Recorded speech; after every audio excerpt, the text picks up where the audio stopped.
Ilan sa mga tanyag at itinuturing na icon ng sining sa bansa sina Leandro Locsin at Vicente Manansala. Malaki ang naging kontribusyon nilang dalawa sa pagtatayo ng University Chapel ng University of the Philippines. Ikukwento sa atin ni Xiao Chua ang mga kaganapan sa Showtime. Ako ay Pilipino.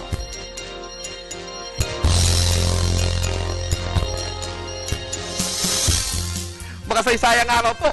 It's Showtime! 85 years ago, August 15, 1928, isinilang sa Silay, Negros Occidental, si Leandro Locsin, pambansang alagad ng sining sa arkitektura na siyang nagpatayo ng mga kilalang ang simbahan ni St. Andrew sa Bel Air at ang simbahan ni St. Alfonso's Liguori sa Magallanes, Pawang sa Makati. Ang Theater for Performing Arts ng Sentrong Pangkultura ng Pilipinas na ang pattern ay nagmula sa Bahay Kubo. Ayala Museum sa Greenbelt, Folk Arts Theater sa CCP, National Arts Center of the Philippines sa Los Baños, Laguna, Ninoy Aquino International Airport, ang Manila Hotel at ang kanyang magnum opus, ang Philippine International Convention Center.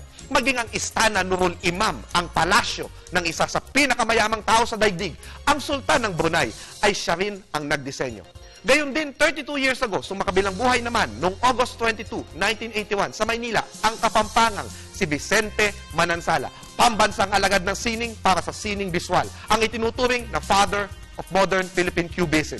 Cubism ay isang uri ng pagpinta na ang gagamitin mo para makabuo ng mga figura ay mga hugis. Halimbawa, sa kanyang mga obrang barong-barong, sa naklaot, kahig, market scene, fish vendor, fruit vendor, balut vendor, Give Us This Day, Mother and Child, at ang kanyang Planting of the First Cross. Ngunit, alam nyo ba na ang dalawang artist na ito ay makakapagtrabaho kasama ng dalawa pang future national artists noong nagsisimula pa lamang sila sa kanilang mga karera?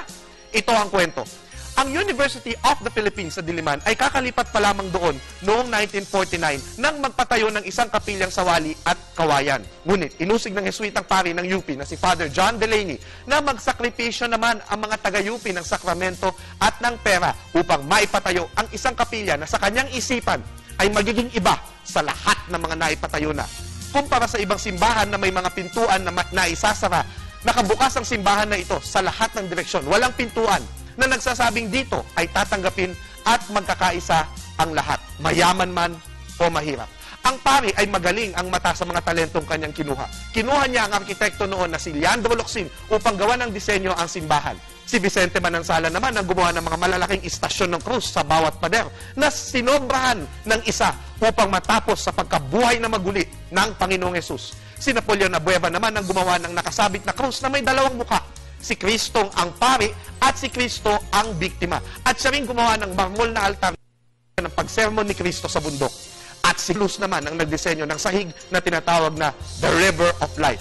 Tunay na ang UP Chapel na naging parish of the Holy Sacrifice na binuksan noong 1955 ay isang pamana ng ating lahi. Yun nga lang, ang joke, dahil sa kanilang mga itsura, ang UP Protestant Chapel ay tila naging rocket ship habang ang UP Chapel ay naging flying saucer. Okay lang yun. Lahat naman yan papunta sa itaas kay God. Ako po si Xiao Chua, para sa telebisyon ng bayan. And that was Showtime.